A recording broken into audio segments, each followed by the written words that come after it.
107. Let's get to the final film in the sequel Star Wars trilogy, which is Star Wars Episode 9, The Rise of Skywalker. And this one came out in 2019. It's directed by J.J. Abrams, stars pretty much the same cast as the others. And the synopsis is the surviving resistance faces the First Order once again in the conclusion of the Skywalker saga. So I believe we did review this one back when it first came out, so you can check out that review. But it's been a while since I had watched it all the way through, and I think that it's one that is generally considered to be the worst and a pretty disappointing conclusion, which after having seen it maybe 3 times now, all the way through, I would agree. I think it's not horrible, but considering this is seemingly the last one in the Skywalker saga after 9 movies, it is pretty disappointing. And I remember seeing some, I think, interview with J.J. Abrams saying that he's a little disappointed and or the movie production was rushed. And that's something I really do not understand.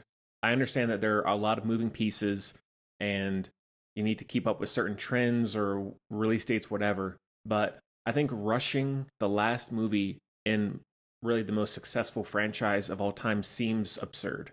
And I don't know why, like, hey, let's take an extra year to get this out. And maybe there's some underlying reason where they said, hey, we have to do it, whatever. But it still seems, from what I understand, from my point of view, it's like, why would you rush this? And it feels rushed. The script feels rushed. The overall connections and how things are tying to previous films and et cetera, is feels really lazy, very poorly thought out. And so I think that I am with the majority. Once again, I think this is by far the worst. It's the only one I really would not even give a pass to. I would say maybe I'm close to a 3, but so far it's been around 2.5, 2 for the most part. And it's eons worse than 7 and 8. And I think that while there are still certain elements of the movie that I like and I want to love it, I want to defend it to end of the earth and say it's amazing, but I just can't get there yet, and I don't think I'm ever going to. But starting off with some things I do like, the opening sequence with Ren and Palpatine, I like that. And overall, the movie looks very good. I think the blue and red color palette especially looks fantastic, and it's a great looking movie. The festival sequence, whatever you want to call it, where there's that chase and they meet Lando, I think that's really good. The sequence where Rey is facing one-on-one with the ship and like jumps in the air and spins, that looks awesome.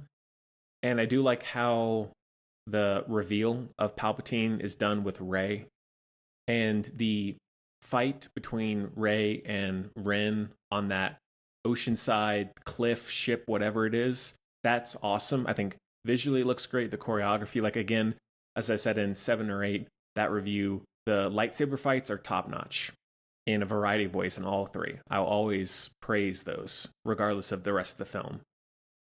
But besides that, there's really not a lot of other things I'm a big fan of. And I think probably the biggest thing is, and I teased it in the earlier reviews, is that there are so many cop-outs for potential risks that they could take with characters, and they don't.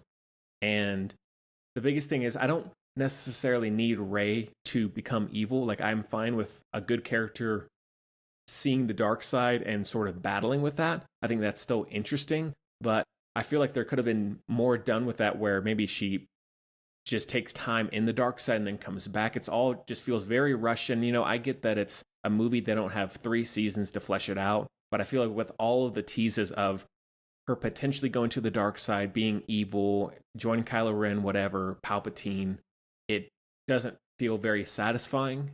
And so I think all that buildup feels lost in this movie. And then I think everything with Palpatine, I don't really think it needs to be there.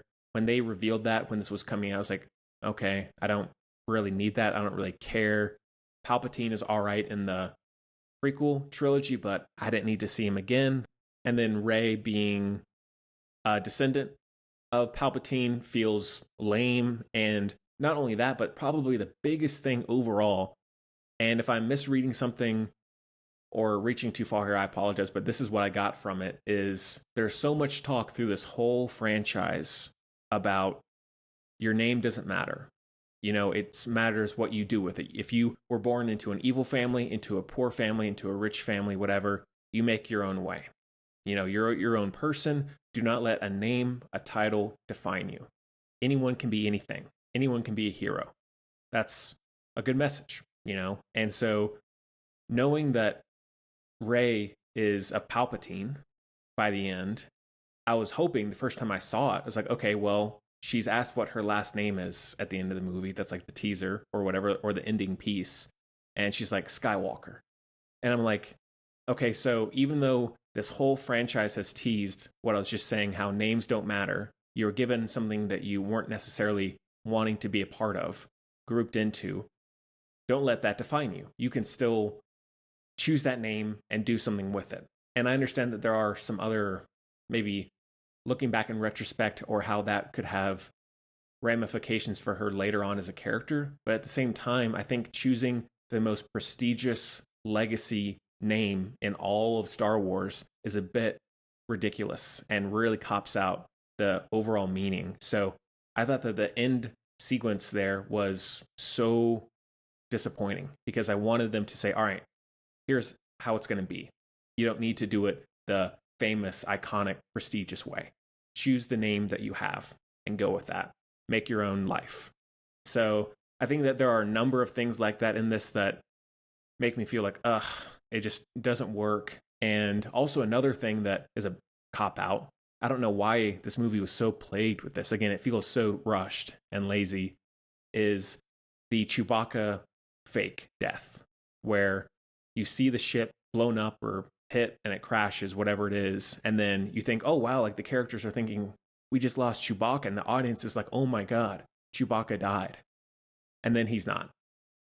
It was just a sleight of hand misdirection. I'm like, come on, y'all. That would have been such a brave move to make. Like, oh, you love this character? He's dead in this. And you can make other movies with him, like prequels, but he dies in this, definitively. And they have to deal with that.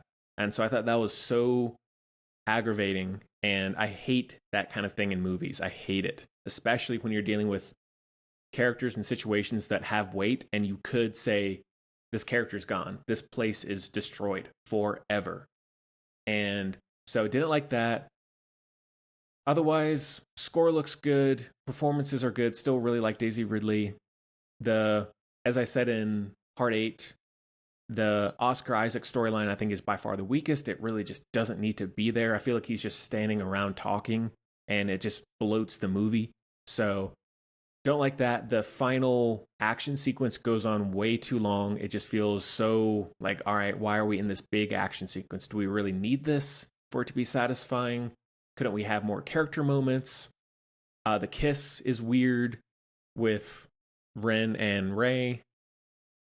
So yeah, it's one that I'll always go back to, every so often. I don't think it's horrible like some people make it out to be. It's just very disappointing. That's the best way to describe it. And if I'm watching all of them, or if I just need something that is in the world of Star Wars, but I don't really need to pay that much attention to, I'll watch it. But this would probably be second or third least favorite of the 9 films, or of just all Star Wars films, including the standalone films. So not a great movie. Maybe it'll grow on me, but I doubt it will for a long time. So that is a heavy 2.5 out of 5